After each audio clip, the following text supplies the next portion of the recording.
Hello and welcome back to Movie Flakes, home of reviews and breakdowns. The differences between Vermithor and Cannibal is very clear. Well, let's first discuss on Vermithor. According to George R.R. Martin's Fire and Blood, Vermithor is referred to as the Bronze Fury and has huge tan wings. He is approximately 100 years old by the time of the Dance of the Dragons. Damon entered the Dragonstone dragon lair while singing a high Valyrian lullaby in episode 10.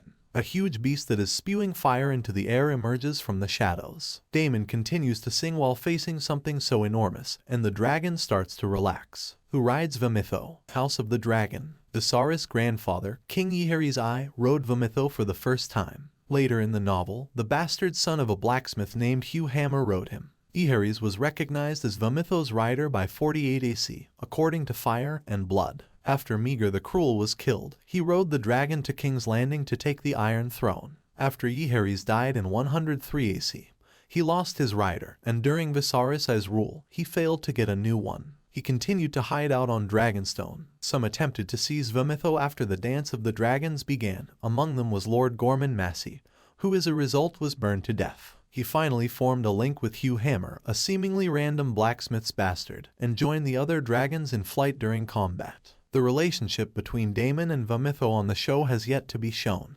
but given that Aemon possesses Vermithor, and that the two Targaryens are fierce rivals in the novel, it would make sense. Until you realize that he has already linked with Caraxes, everything is a little confusing. During the Dance of the Dragons, a wild dragon named the Cannibal resided on Dragonstone. He would engage in cannibalism, eating on dead dragons, young dragons, and dragon eggs, earning the nickname the Cannibal from the locals of Dragonstone. Along with Sheepstealer and Grey Ghost, he was one of 3 entirely untamed dragons that lived on Dragonstone. Before the Targaryens' arrival in 114 BC, some of the locals of Dragonstone asserted that the cannibals had already made their home on the island. The cannibals' hostility toward the other Targaryen dragons may have been understandable if it came from a separate bloodline of dragons altogether. Some Meisters, however, disagree with these assertions. Additionally, in order for this to be accurate, the cannibal would have had to hatch at the very latest with Balerian's arrival on Dragonstone in 114 BC. Old Age claimed Balerion in 94 AC. Smaller dragons were known to be attacked by the cannibal. He laired on the eastern side of the Dragonmont, toward the back. A dozen would-be dragon tamers had tried to mount him before the Dance of the Dragons, and their bones littered his cave. None of the dragon seeds who attempted to tame the wild dragons were dumb enough to disturb the cannibal because of his reputation. And any who were, did not return to tell the tale when Prince Jacaerys Velaryon called for dragon riders in 129 AC. The dragon, however, tore off Silver Denai's arm as he attempted to control Sheepstealer.